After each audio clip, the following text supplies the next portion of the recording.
Hello বন্ধুরা, আপনি কি জানেন আজ থেকে প্রায় 13,000 বছর আগে উত্তর আমেরিকার ঘন ভয়ঙ্কর জঙ্গলে ঘুরে বেড়াতো এক শিকারী ডায়ার ওলফ। কিন্তু সেই বিলুপ্ত প্রাণী এখন আবার ফিরে এসছে পৃথিবীতে। হ্যাঁ বন্ধুরা, আপনি ঠিকই শুনেছেন। বিজ্ঞানীরা চেষ্টা করেছেন ডায়ার ওলফকে ফিরিয়ে আনার ডি এক্সটিনশন প্রযুক্তির মাধ্যমে, এবং তারা সফলও হয়েছেন। কিভাবে সম্ভব হলো এটা, সেইটাই আমরা আজকের ভিডিওতে জানার চেষ্টা করব। তো চলুন বন্ধুরা, আজকের আমাদের এই ভিডিওটা শুরু করা যাক। ডায়ার উলফ ছিল গ্রে উলফের থেকে অনেক বড়, শক্তিশালী আর ভয়ঙ্কর। এরা ছিল প্রাগৈতিহাসিক আমলের শীর্ষ শিকারী। প্রায় 130 কেজি ওজন ছিল এদের। তার সাথে ছিল 3.5 ফিট উচ্চতায় এবং 7 ফিট লম্বায়। ধারালো দাঁত এবং লম্বা নোক ছিল এদের অস্ত্র। কিন্তু হঠাৎ করেই প্রায় 10,000 বছর আগে তারা বিলুপ্ত হয়ে যায়।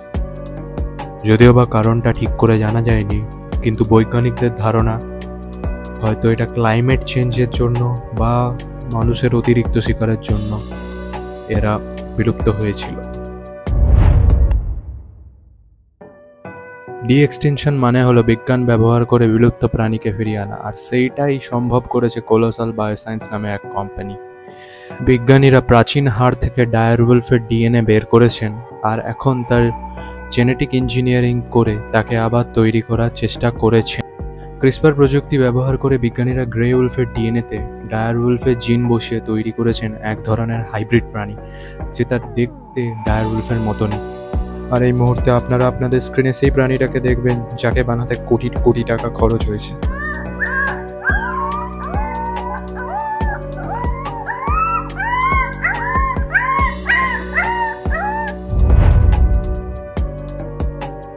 কিন্তু প্রশ্ন উঠেছে, এই ধরনের হাইব্রিড কি প্রকৃতির জন্য ভালো?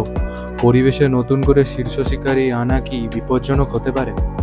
অনেকে বলেছেন এটা পরিবেশের ভারসাম্য নষ্ট করতে পারে, আবার অনেকে বলেছেন এটা জৈব বৈচিত্র্য রক্ষা করার একটা নতুন যুগের সূচনা।